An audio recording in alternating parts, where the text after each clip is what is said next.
Hello, ladies and gentlemen, and welcome to the Everything is Black and White podcast. It's time for the Mulliner and Musgrove show with me, Andrew Musgrove, and him, Sam Mulliner. And if only you could see in the green room as those new titles were playing, because you had me on the drums and Sam Mulliner doing his very best air guitar. Sam, are you loving the new titles? I am. Maybe we need a lead vocalist. Now you've got the rhythm section down, and I've laid down a rhythm track. Yeah, we just need a vocalist and a lyricist, and then we're there. It's good. It's. I don't like smooth jazz, so yeah, I much prefer this one. Yeah, the elevator music is no more. We took a break last week from the schedule due to the League Cup semi-final, but we are now back to discuss some of the biggest talking points from the last 7 days in the world of football. As always, Are you reading off a script on your phone? Yes, I am. I like to be thorough. Let me continue with this wonderful plug of NordVPN, because without them, none of this would be possible. Ladies and gents, do get signed up. I know I bang on about it loads, but do get signed up. The most expensive plan you can get is just £4.53 per month. And that is the ultimate plan, offering the highest protection as well as 1 terabyte encrypted cloud storage, which is a lot of storage, ladies and gents. You can also get an extra 4 months on your plan. The basic plan costs just £2.22. And you also get that extra 4 months as well. All plans are available to use across 10 devices. Hit the link in the podcast description box and do sign up. Sam, welcome back. Have I missed much over the last few days? No, I thoroughly enjoyed my podcast with Gibbo last week, looking ahead to Birmingham. We weren't far away with our predictions. We both predicted a narrow win, which is what we got. I went to the game on Saturday. It was good fun. It was an enlightening experience. But as with knockout football against teams like that, get in, get the win, and get the hell out of there. Indeed. And we're going to start with the FA Cup. And if we thought the magic had been lost in this competition, I think this weekend has reaffirmed everyone's love for it. It was a real weekend which showed the beauty of the FA Cup, bruising ties and giant killings. This, Sam, is what the FA Cup is all about, isn't it? Yeah, up until the draw for the 5th round, which was one of the most tedious pieces of television and indeed a draw that I've ever seen. But yeah, the weekend itself, fantastic. Plymouth and Leyton Orient had their moment as well. I mean, it was rightly given as an own goal, I'm afraid, because that goal would not have happened without Ortega. But yeah, it was great to see them push Man City for a long, long way. Birmingham did the same to us. They were fantastic. They probably just ran out of steam towards the end there. They created a fantastic atmosphere, minus the pyrotechnics, which they just do not need, and the rapper before kickoff. That was odd, especially when he had to walk past the away end, and he got very lit up. Yeah, it wasn't. That was very weird. But aside from that, the fans themselves were fantastic. But yeah, Plymouth obviously taking the headlines with their win over a much changed Liverpool side, which isn't an excuse. They made 10 changes. We made 9. So yeah, fantastic for them. And they've been rewarded, if you like. Is it a reward going to the Etihad in the 5th round? I'm not sure. But yeah, the FA Cup's still very much alive and kicking, isn't it?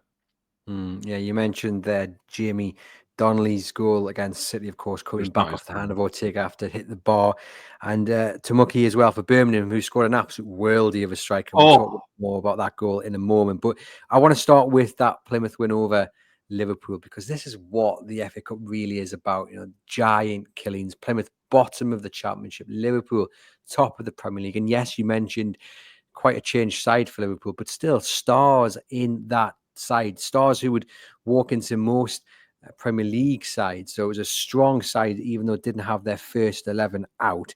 But as we said there, you know, the Championship was bottom side, defeating the side leading the Premier League. And what I really loved was the last few minutes of that game. Obviously, Plymouth ahead via the penalty, but the last few moments of that game was proper pinball in the Plymouth box, defending with everything they've got. That was probably the message, I think. You know, give it your all. Don't leave anything out there. They keep on making a few saves towards the end as well. That, for me, is exactly what you want to see in an FA Cup tie. Yeah, we're not doing team talks again, are we? Yeah, it was great, and Yeah, it's always nice to see a team like that being humbled. We've had our more than our fair share, and someone else's share probably down the years of so-called giant killings.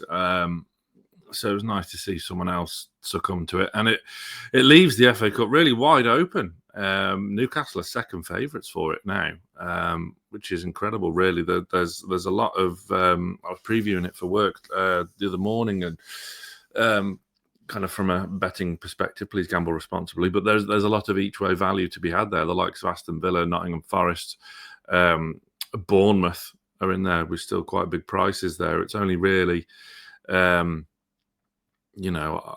It's great. It'd be a real target for someone like us, for someone like Villa, to really, punch their ticket to Wembley again. I've already got one weekend booked. Could we have another one? Well, have you booked your hotel yet? Because a lot of people after the win over Birmingham were saying there's not too many sides, if any at all, to really worry about, which I think is a little bit arrogant. You've mentioned some of the names there. I mean, Bournemouth are a team to worry about, aren't they? So it's not a foregone conclusion Newcastle are going to make it. But I guess on one hand, you've got to remain calm and grounded and actually respect the rest of the teams in the hat. But also, it's kind of nice and refreshing to be supporting Newcastle at a time when the cups are being taken seriously, and you do have this air of confidence about you that actually they can go all the way, not just in the League Cup, but in the FA Cup as well. Yeah, real chance. I mean, everyone's going to be praying that they draw Burnley in the quarter-final, or Preston if they beat Burnley. And then what are we, 2 wins away in the FA Cup from another Wembley weekend for the semi-finals, which we've spoke about in the past, but that's the situation, and we'll obviously have a great time if we're down there. It's still a bit too soon probably to be getting ahead of ourselves and thinking that, because Brighton obviously beat us at home in the league earlier this season with the most un-Brighton goal you could ever imagine. But yeah, it could have been a lot worse, that draw. It could have been better, but it could have been a lot worse. The draw in general, as I mentioned there, was pretty tedious, wasn't it? Not a lot of really good games to go on. If Plymouth were at home to City, that might make it a bit more exciting. Same story with Cardiff and Villa. If Cardiff were at home, then you might give them a bit more of a squeak. Man United Fulham is just an archetype typical BBC One FA Cup tie in that stage. I mean, you could almost predict it. But yeah, there's still a few teams in there you'd probably want to avoid. As I say, if we do get past Brighton, everyone's going to be wanting the winner of Preston and Burnley. Yeah, to keep our feet on the ground and just get the job done. As you mentioned there, you were down at St Andrews, 3-2 win for Newcastle United. It wasn't easy, and myself and Aaron Stokes will have a bit more of an in-depth chat about the game on the Monday show, so do go and check that out. But it was quite a battle, wasn't it, Sam? Sorry, go on. You weren't there. What do you know? I wasn't there, but like most people, I watched it on TV, and that's why, Sam. That's why the end of the question, had you not interrupted, was it actually said, Sam, you were there. I was going to ask you, from the terraces, did it look and feel as much as a battle as it did watching it on the TV? Yeah, it was a battle, and we knew kind of beforehand. We were out in the city of Brum for most of the afternoon, taking in the local culture.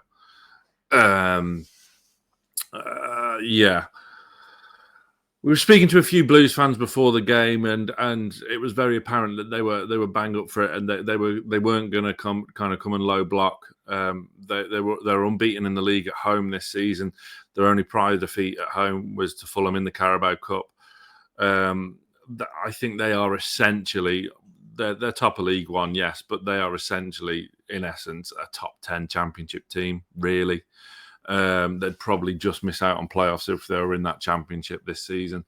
The Birmingham fans we were speaking to, great bunch of lads, they were saying that they normally start slow and then grow into the game. Well, they scored after 40 seconds. So if that's starting slow, I hate to think what starting fast is.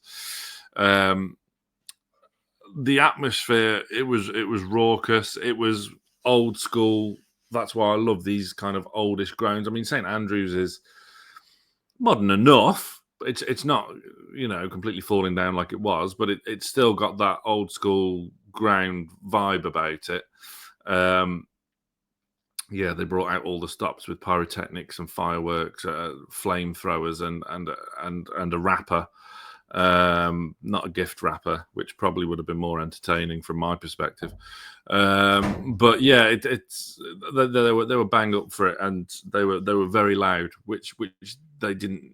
It shows they don't need the pyrotechnics. Didn't we try it first game of last season, and it was just that was the end of it. It was just absolutely vile. It's not needed. It's not necessary. Well, thinking back to the episodes we did of just getting the bin, I'm sure we both mentioned about those kind of pre-game tone setters, if you will, with the fireworks and the light shows. Not for me. Clearly not for you. No, by the way, that's a compliment to Birmingham fans. They generate their atmosphere on their own. They don't need it. It was a really good atmosphere. It was a proper cup tie evening. It was cold, rainy, dank weather. Yeah, and it was always going to be a bit of a tough slog. And obviously going down 1-0 early doors, the stadium kind of had lift off. And we thought, oh, here we go. This has just got 10 times more difficult. But we responded well. Could not see our first goal for love nor money. We thought they'd given offside in the away end or something like that. And then we saw the lads run off and celebrating. I don't know how much that came across when you were watching it on telly, because there must have been a good 10 seconds between the ball going over the line, which it did. I don't understand this constant argument for argument's sake that it didn't go over the line. It clearly did. To when we start celebrating, it must have been a good while. Yeah, I mean, there was a bit of the delay, and obviously the commentators as well thought it had been saved, and they were just as in the blind as the rest of us. And we'll talk about the lack of VAR in this round in a moment, because it's not just the Newcastle United game that was impacted, or in that instance the lack of goal line technology. But I just want to ask you first off about your feelings on the physicality of the game against Birmingham, because it's been a little bit mixed on social media. I've seen some fans saying, what on earth are we doing praising Birmingham for kicking Newcastle United to absolute bits, while others have said, fair play, all up for the battle. I mean, where do you sit with the kind of physicality that Birmingham brought to the game? I had no issue with it. I thought the referee was lenient towards them at times. Their big centre-half probably got away with one on Willock. He maybe should have seen a second yellow. Other than that, I had no real issue with it. I mean, if we were in their boat, we'd be exactly the same. That's what we want to do, get in their faces. And it's what we've done to kind of so-called bigger teams down the years, because they can't hack it. So I've got no problem with it. It's the way I would have played it if I was them. So no, like I said, it's one of them games where you've got to get in, just get the win. Doesn't matter how it comes. Performance is out the window.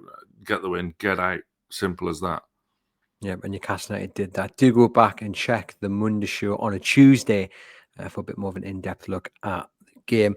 As we mentioned there was no VAR in this round of the FA Cup. It does come into play in the next round, and it's gone both ways. You've got the Brighton manager, for one, talking up the game without it. They had a controversial goal in the eyes of some. I think it was Matoma who scored it, and it came off the hand, or appeared to come off the hand of Lamptey before bouncing into Matoma's path, who poked it home with a great finish. And the Brighton manager said, he was asked about the lack of VAR, and he said, that's it. That's football. With VAR, football is not getting the emotion like that today. Everyone agrees that today was a great atmosphere.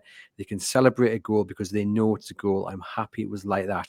We always try to stay grounded and work hard. We try not to get euphoric after a good win or panic after a defeat. But then at the same time, Sam, you got Ruud van Nistelrooy, obviously manager of Leicester City, down at Old Trafford, fuming that Harry Maguire is allowed to head home in injury time winner despite him being clearly offside. How do you feel about the lack of VAR in the FA Cup up to this point?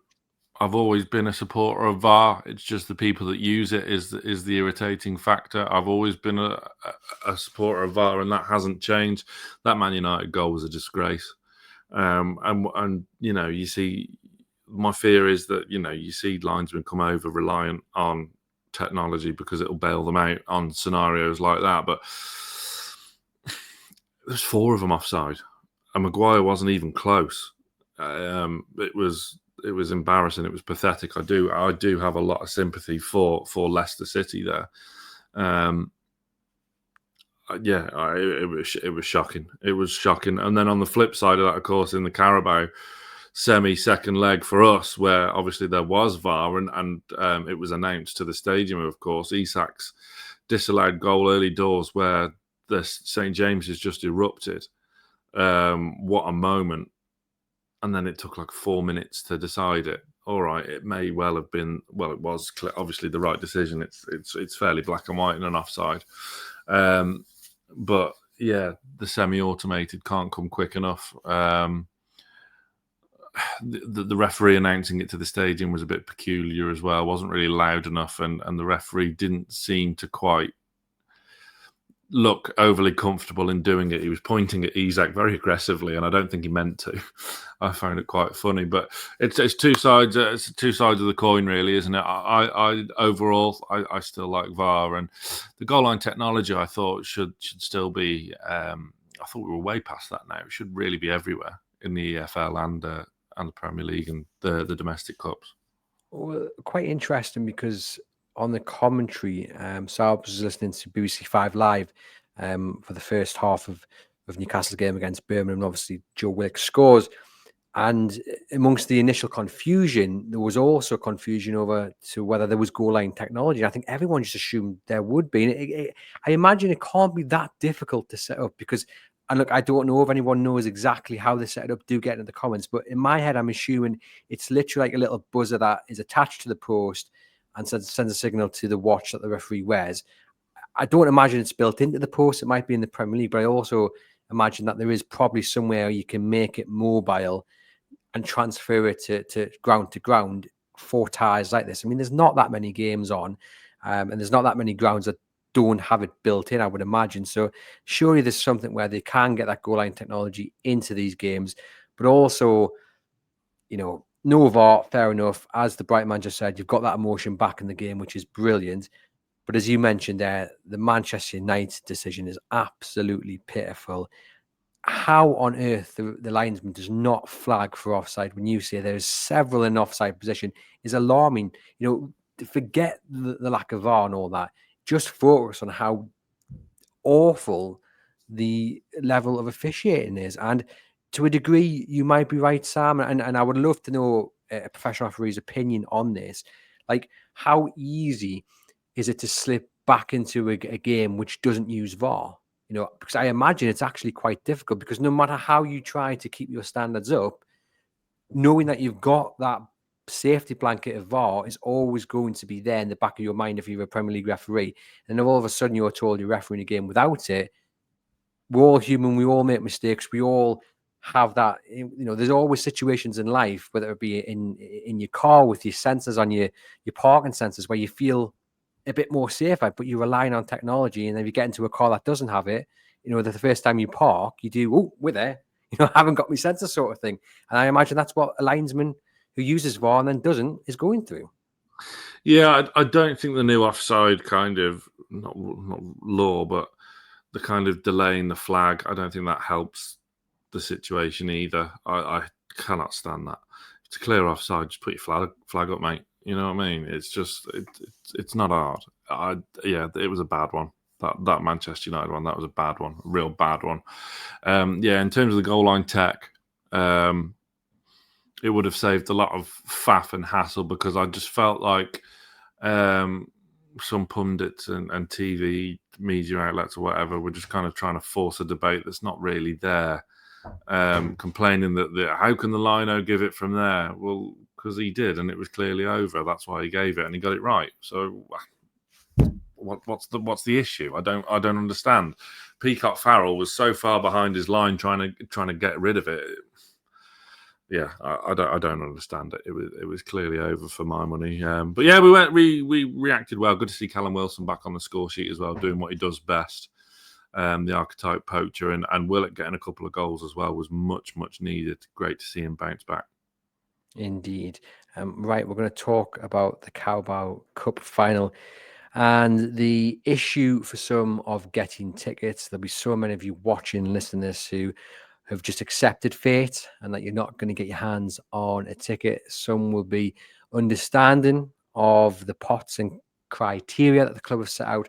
Others will be absolutely fizzing. I think the first thing to say is that the club were never going to be able to please everyone. The second thing to say, that 32,000 tickets, well, not actually 32,000 tickets, it's just under 32,000 tickets, at a stadium that holds 90,000 people is an utter disgrace. And we will talk about the ballot and we will talk about the ticketing system, but that's the second thing to say, is that out of the club's hands, both sides, that is just not on. Where on earth have the other, even if you offered 40,000 tickets to either side, that's better than what's been offered here. It's just disgraceful.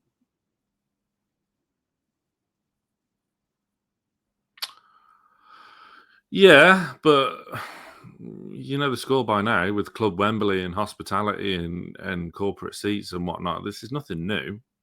Yes, the allocation is smaller. So the only kind of bit in terms of allocation of tickets before we go on to the balloting issue. What was our actual allocation and how many of those tickets are actually going on sale? That's what I would like to be cleared up.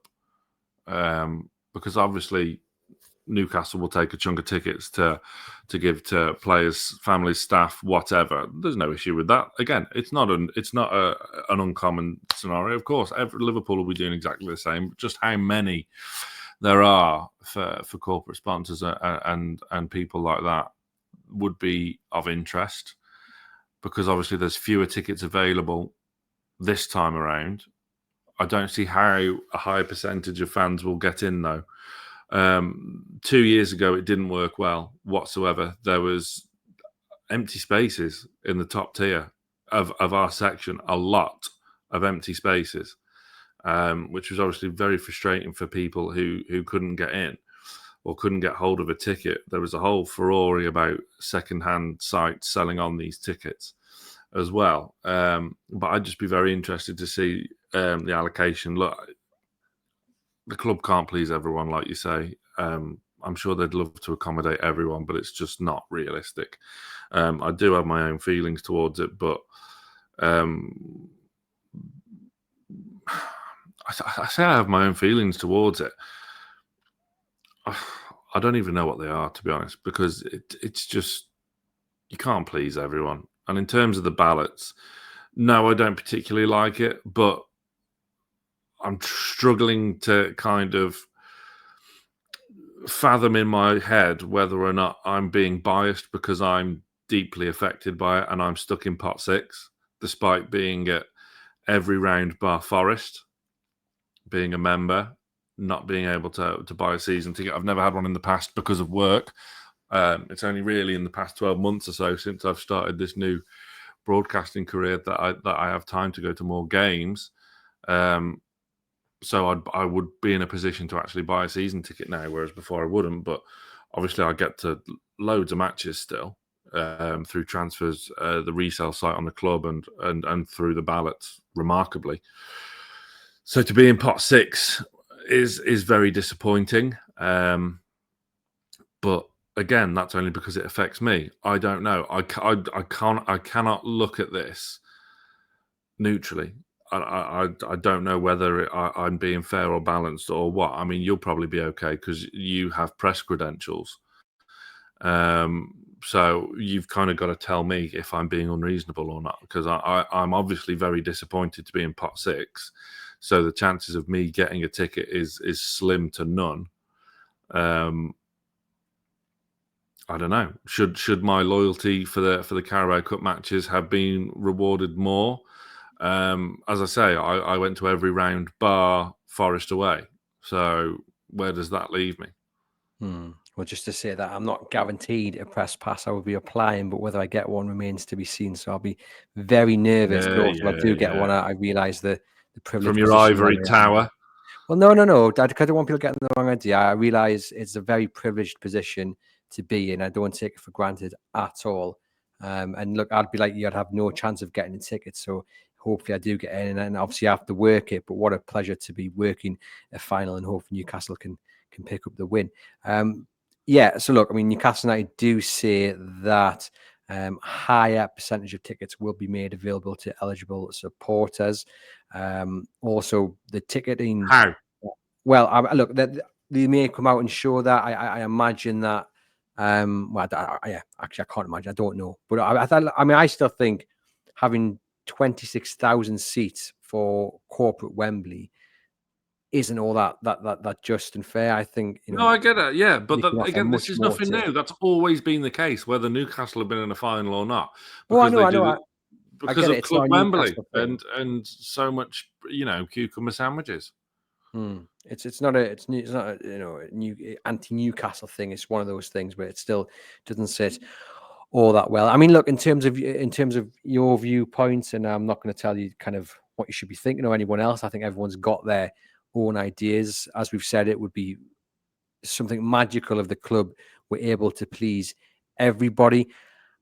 From your point of view, I can see why you'd be a little bit miffed to be in a pot with other members who have only applied for a cup game, Carabao Cup game, let alone gone to a cup game. For me, I think if you're a member and you had gone to all the home ties, you should have been popped up a level. I think you should have been put ahead of season ticket holders who did not attend those cup games. I think that's probably the only change I would make.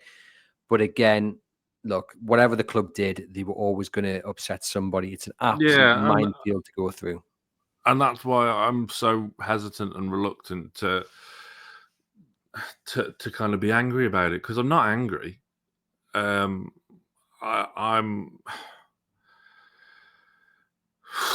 I don't know. I'm confused. I'm heartbroken. I don't know. There are fewer pots this time as well, isn't there?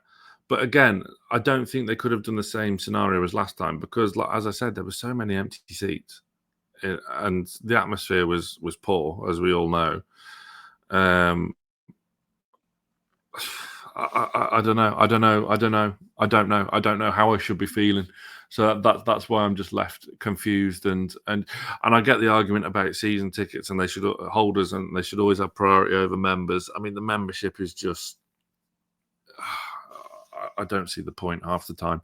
It is just a bit of a money spinner. Okay, you get a Q&A digitally every few months or so, but is that really justify there's something like £72 I've paid for me and my son just for the privilege of being able to apply for a ballot? I don't know. I'm just confused by it all. I don't have any answers because, again, I can't look at this neutrally. Well, I guess it goes back to the bigger picture about St James's Park and the need to maybe move and build a 70,000, 80,000 seater stadium to allow more members to get in. But that'll be a talking point for another episode.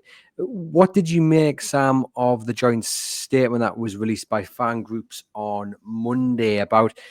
It was kind of a rallying call for a better atmosphere to the last time. And I don't really want to go over all ground. People who watch and listen to this know my take on the last time we were at Wembley. And I think you echo it as well. It did feel like a hangover on the Sunday. I think far too people were actually legitimately hungover, but also, figuratively speaking, it felt like a bit of a hangover because everyone partied very hard the night before.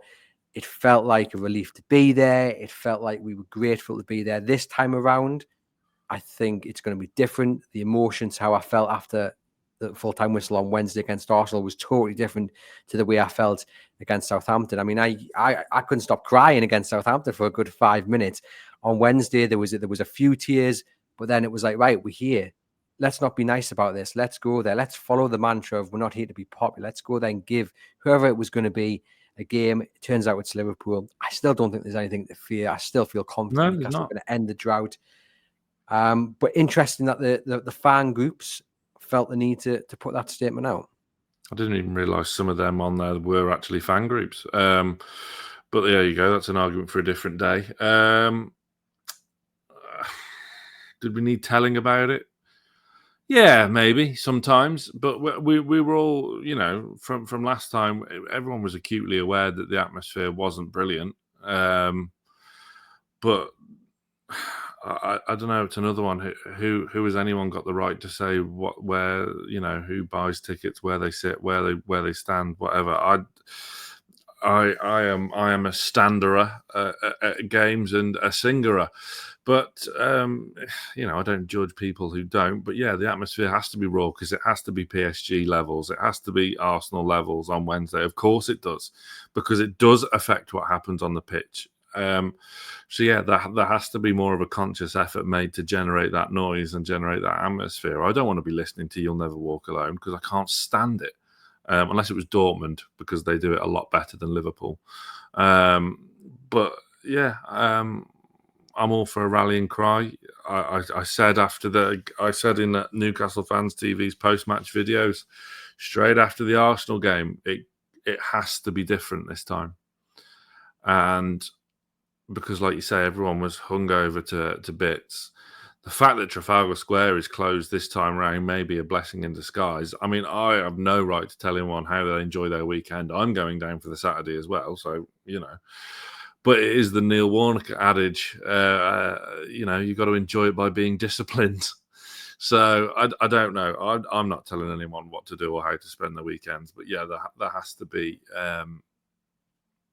a degree of knowing your limit and being up for the final, because I think that's the case this time, because it was too much of a jolly last time. We were all kind of wide-eyed and like, oh my god, aren't we great, we're going for Champions League, this is a cup final, this is what a time to be alive. And it is different this time. I was in tears after the Southampton semi-final.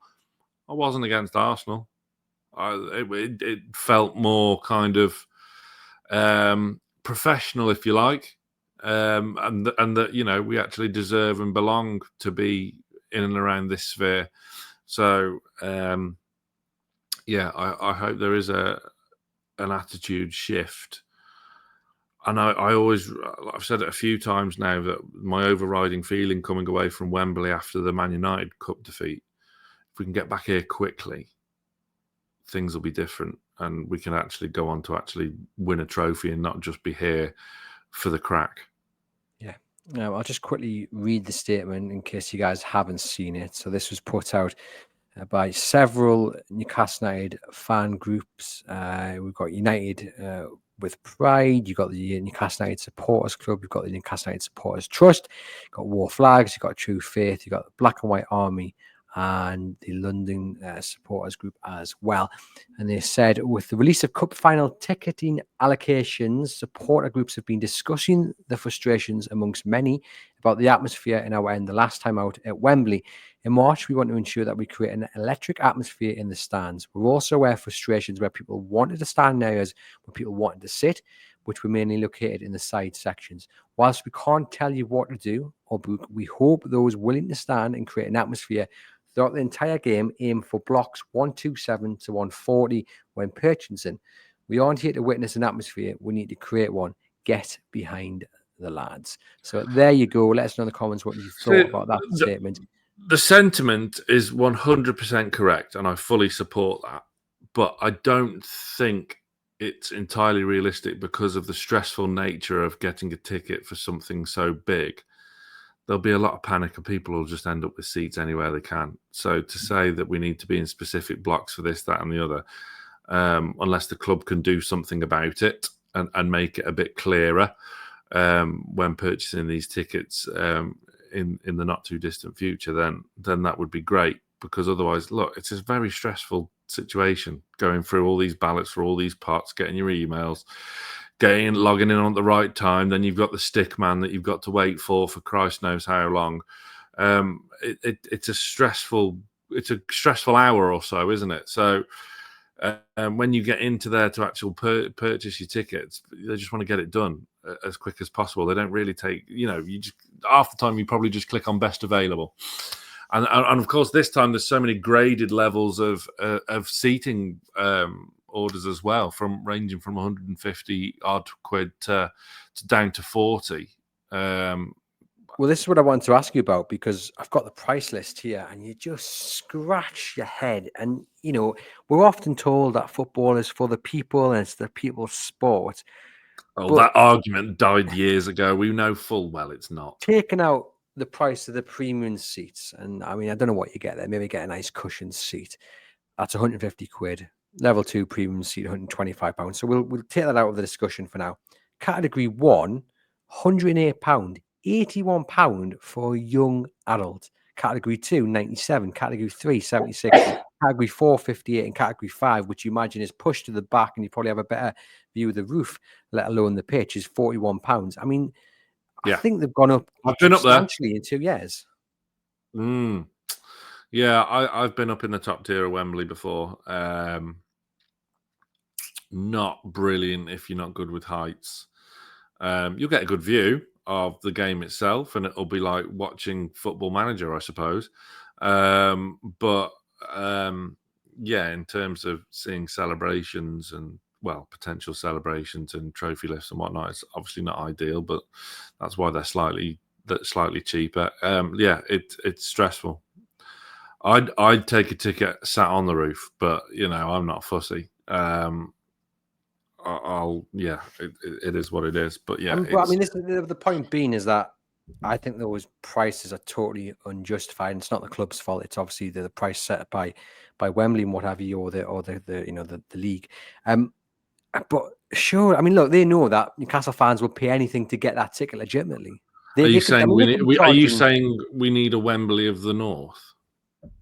Well, as long as it's not at Old Trafford. What I'm saying is, I think we need fairer pricing at the biggest game, these big games. I don't think it's fair that fans are forking out £108 for a seat, which is supposedly the people's game. They could be charging 50 quid a ticket and they'd still sell it out. I just think sometimes football fans want to support their team and desire to support their team. I think there are teams down south charging the exact same figures for a league game. Well, I mean, this is it. I mean, it's a bigger point of conversation, over the whole aspect of pricing amongst not just top flight, but I guess championship and what have you. It's still not fair, is it? It still hits the pocket of football fans at a time when things are already hard. It hits them really hard, and there needs to be a better pricing structure. But whether you like it or not, that's the way of the world, and it is crap. It is. But nothing we say or do is going to change anything about it, unfortunately, as much as I'd like to think it could. But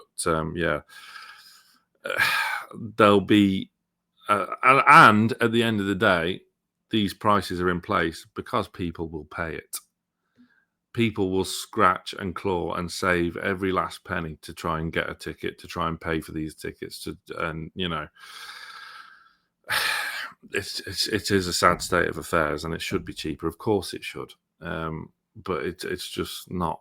It's just not really. It's not fathomable at the moment, is it?